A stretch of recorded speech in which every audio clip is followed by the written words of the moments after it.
Bismillahirrohmanirrohim. Assalamualaikum warahmatullahi wabarakatuh. Kembali lagi bersama channel FS Story. Sebelum masuk ke cerita, alangkah baiknya kita berdoa sejenak untuk menjaga kita dari hal-hal yang tidak baik. A'udzubillahi minasyaitonirrajim. Ya Allah, ya Tuhanku, aku berlindung kepadamu dari bisikan-bisikan setan, dan aku berlindung pula kepadamu ya Allah, agar mereka tidak mendekati aku. Amin. Kali ini saya akan membahas drama horor nenek misterius di lereng Sumbing. Kisah pendakian Gunung Sumbing juga diwarnai peristiwa misterius. Diawali ketika Keli, warga Magelang bersama beberapa temannya berniat mendaki Gunung Sumbing di awal tahun 1990. Saat itu Keli dan teman-temannya mengaku sedang bersemangat untuk menjelajahi gunung-gunung di Jawa Tengah. Mereka bukan pendaki, namun karena lahir dikelilingi gunung-gunung besar, maka mereka mencoba mengakrabi. Kami berangkat sore. Rencana mulai naik sekitar jam 21 hingga sampai puncak pas matahari terbit, kata Keli. Perjalanan lancar hingga pendakian dimulai. Saat itu jumlah yang naik ada 12 orang.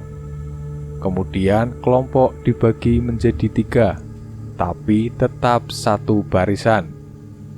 Ini berguna untuk mengantisipasi jika ada yang kelelahan, sehingga tak mengganggu yang lain dan tetap ada kawan yang menemani.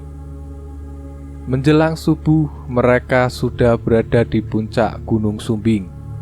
Tak ada satupun yang kelelahan maupun kecapean.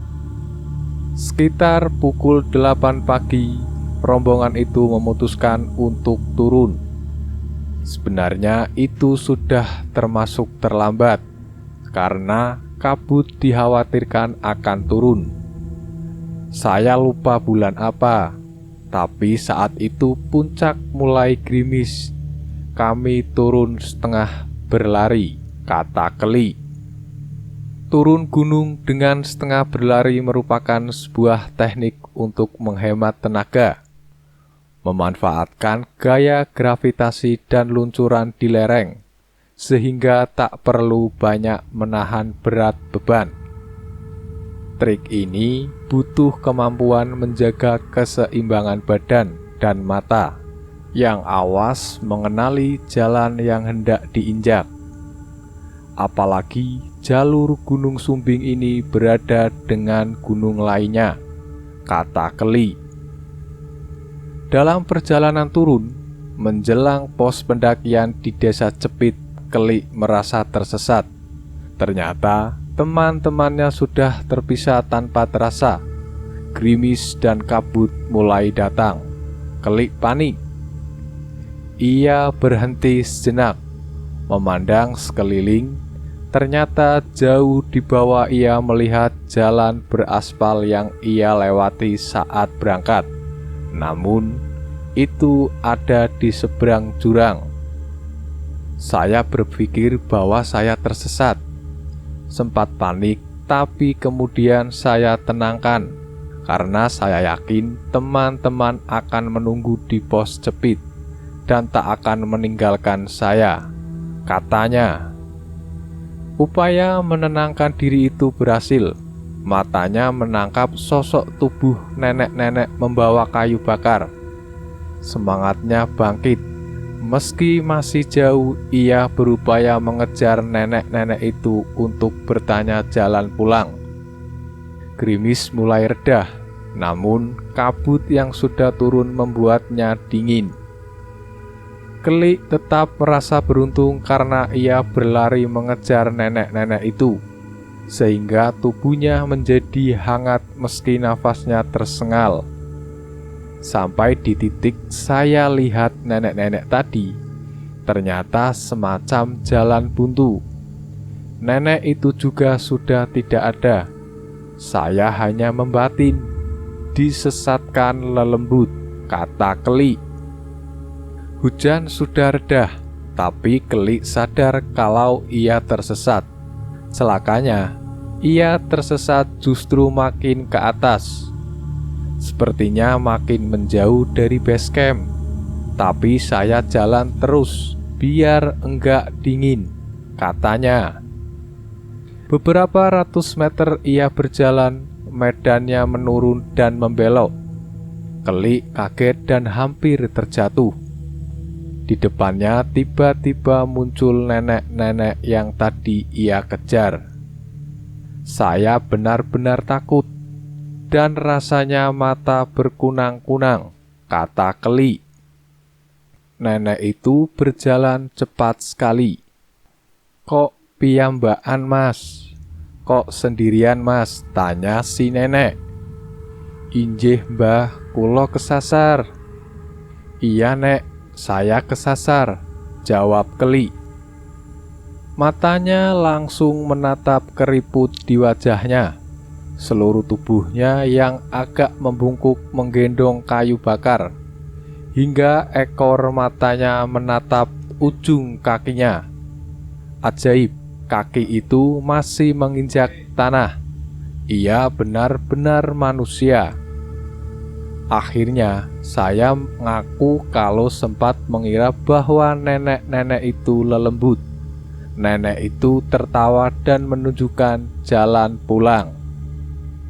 Ia memang manusia. Kalau ia cepat hilang karena memang sudah biasa dan hafal medan, kata Keli sambil tertawa. Di sepanjang jalur pendakian Gunung Sumbing memang masih banyak manusia-manusia lanjut usia yang kuat naik turun gunung. Francisca Suharmi Pertiwi yang mulai gemar mendaki gunung ketika usianya sudah menginjak kepala 4, bahkan mengaku kagum dengan nenek-nenek di sana. Saat itu bersama kelompoknya, kelompok Telat Gembira mendaki Gunung Sumbing. Di perjalanan mereka bertemu dengan nenek-nenek yang usianya sudah berkepala 8, masih mampu menggendong kayu bakar dan naik turun gunung.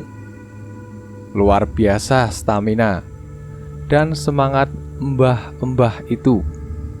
Beban yang lebih berat seakan enggak terasa dibanding kami yang berbadan lebih sedikit, kata Siska. Kekaguman Siska memang beralasan, apalagi jika menggunakan standar kebugaran masyarakat kota. Tak hanya Siska yang kagum, nyaris seluruh anggota kelompok Telat Gembira juga merasakan hal yang sama. Kami menyebut diri sebagai kelompok Telat Gembira karena memang saat usia sudah mulai menua baru senang berpetualang, kata Siska. Gunung memang menyimpan misteri.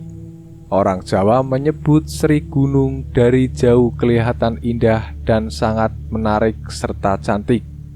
Namun ketika didekati baru terasa keseramannya, baik karena medan yang penuh jurang maupun karena cerita-cerita mistis seputar lelembut.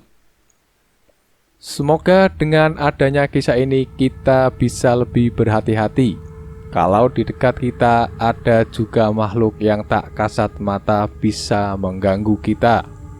Jangan lupa berdoa dengan apa yang mau kita lakukan. Semoga kita selalu dalam lindungan Allah Subhanahu wa Ta'ala. Wallahu a'lam bishawab. Wassalamualaikum warahmatullahi wabarakatuh.